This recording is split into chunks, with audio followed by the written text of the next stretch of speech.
सभी भक्तों को श्री शिवाय नमस्तुभ्यं हर हर महादेव ओम नमः शिवाय जय महाकाल शिवाय नमः ओम। तो आज हम आपको बताने वाले हैं अमावस्या के दिन का सबसे विशेष उपाय और सबसे कारगर उपाय जो केवल और केवल आपको एक साल के अंदर ही फल की प्राप्ति करा देगा। चाहे आपने सभी उपाय कर लिए हो पर फिर भी एक बार इस उपाय को अवश्य ही करके देखना।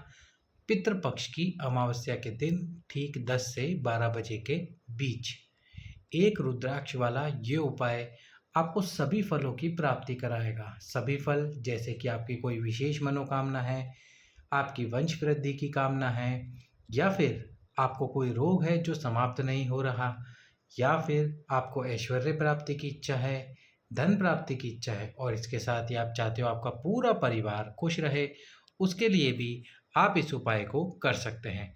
पूज्य गुरु जी की कथा से सुनकर इस उपाय को अच्छे से समझाने का प्रयास करेंगे हम। तो आइए आपको समझाते हैं इस उपाय को कि आपको करना कैसे है ये उपाय। तो सबसे पहले अमावस्या के दिन आपको ये कार्य करना है। कब करना है? अमावस्या के दिन 2 अक्टूबर अमावस्या के दिन ठीक 10 से 12 बजे के बीच। कब? सुबह। सुबह आपको ये कार्य करना है 10 से 12 बजे के बीच। आपके पितरों का स्थान, पितरों का स्थान कौन सा होता है हमने आपको कई बार वर्णन किया है।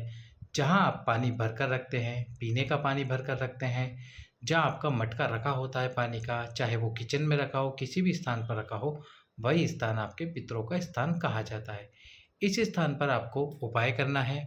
क्या करना है आपको? एक कलश, जो एक कलश है उस कलश को जल से भरकर रख देना है आपके पितरों के स्थान पर।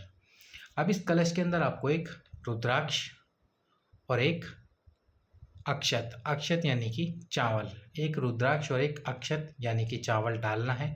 रुद्राक्ष आप पूछोगे कौन सा मुखी डाले? एक मुखी से लेकर 14 मुखी तक आपके पास में जितने भी रुद्राक्ष है आप उसमें से कोई भी रुद्राक्ष इस कलश के अंदर डाल सकते हैं। तो ये जो कलश है आपके पास में, इस कलश में आपको एक अक्षत और एक रुद्राक्ष डालना है 10 से 12 बजे के बीच सुबह, और फिर इसके ऊपर ढक देनी है आपको एक प्लेट। अब पूरे दिन अमावस्या के दिन आपको इस कलश को यहीं पर रखे देना है। जब शाम को प्रदोष काल प्रारंभ हो, कौन सा काल? प्रदोष काल, जिसका वर्णन हमने आपको कई समय तक किया है। यदि अभी तक आपने वीडियो लाइक करके चैनल सब्सक्राइब नहीं किया है तो वीडियो लाइक करके चैनल सब्सक्राइब करके वीडियो को शेयर कर दो और बेल आइकन प्रेस कर दो।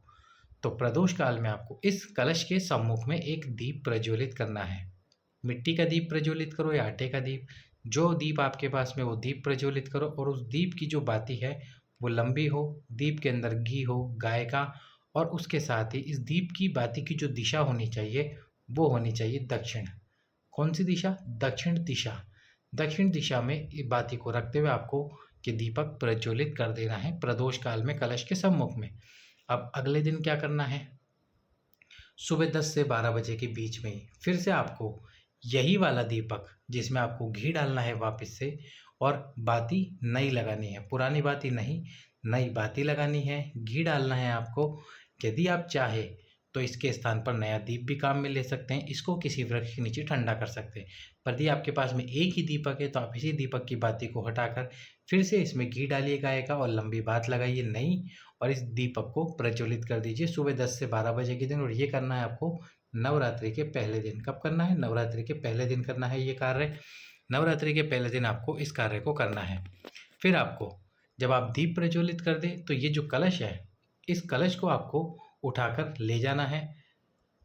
कहाँ पर लेकर जाना है? भगवान शंकर के मंदिर में। दीप प्रज्वलित करने के बाद दीप यहीं पर प्रज्वलित रहे, इस कलश को उठाकर लेकर जाइए, और इस कलश से जिन भी माताओं की इच्छा वंश और संतान की है वो सभी तुमरुकेश्वर महादेव का नाम ले। किसका नाम ले? तुमरुकेश्वर महादेव का। तुमरुकेश्वर महादेव के नाम से ये कलश का जल समर्पित करें शिव जी पर। जिन भी व्यक्ति की इच्छा है धन प्राप्ति की, वो कुबेर भंडारी कुबेरेश्वर महादेव का नाम ले।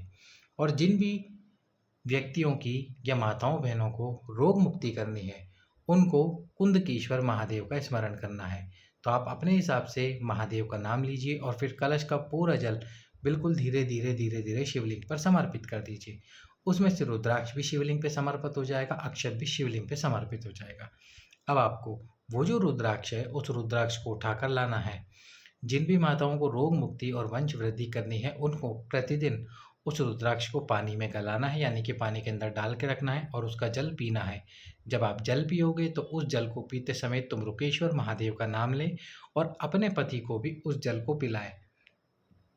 और यदि आपको रोग मुक्ति करनी है तो कुंदकेश्वर महादेव का नाम लें।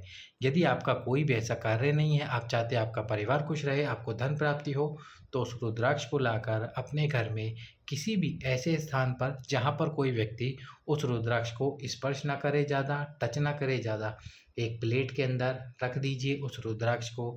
1 साल तक यदि वो रुद्राक्ष आपके घर के अंदर रखा रहेगा तो आपके घर में सुख शांति बनी रहेगी, पूरा परिवार खुश रहेगा, धन की जो कमी चल रही है वह आना शुरू हो जाएगा। तो ये उपाय ठीक अमावस्या के दिन आपको करना है 10 से 12 बजे के बीच सुबह, और अगले दिन एकम के दिन यानी कि नवरात्रि के पहले दिन सुबह 10 से 12 बजे के बीच ही इस उपाय को करना है। अमावस्या के दिन केवल ये एक उपाय आपके घर से सभी परेशानियों को, आपके जीवन से सभी दुखों को और आपके जीवन को खुशियों से भर देगा। तो कीजिए इस उपाय को। सभी भक्तों को श्री शिवाय नमस्तुभ्यम। हर हर महादेव।